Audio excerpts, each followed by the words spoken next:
Les hommes et les femmes ne communiquent pas de la même manière. Alors que les hommes sont directs dans leur mode de communication, c'est-à-dire qu'ils expriment leurs intentions et leurs désirs de manière simple et spontanée, les femmes ont un mode de communication éminemment plus complexe. Effectivement, ces dernières sont réputées pour avoir un mode de communication subtil qui évite la formulation directe et concrète de leurs désirs, mais qui utilise plutôt la suggestion et le sens sous-jacent. Par exemple, au lieu de dire j'ai soif et manifester clairement son besoin, une femme aura tendance à dire quelque chose comme tu n'as pas soif toi ? Cette finesse du langage féminin est aussi ce qui cause la mésinterprétation de leurs désirs et reproches de la part des hommes, qui ne sont souvent pas capables de décoder leurs messages subliminaux, tentant de les analyser de manière rationnelle, logique et frontale. Ceci est particulièrement vrai lorsqu'un conflit éclate entre un homme et une femme.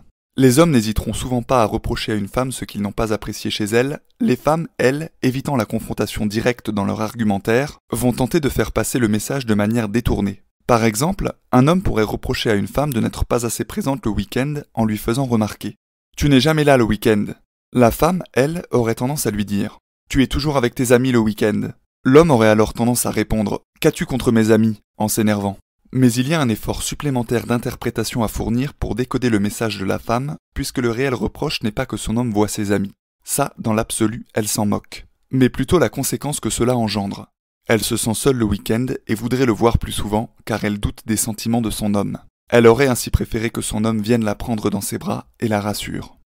Pour tenter d'expliquer cette différence communicationnelle, on peut remarquer que les femmes, moins fortes physiquement qu'un homme et possédant moins de testostérone, hormone de la prise de risque et favorisant le conflit, ont plutôt intérêt à éviter la confrontation directe et à la place utiliser de subtils doubles sens dans leur façon de s'exprimer pour ne pas froisser leur interlocuteur et se retrouver dans une situation délicate.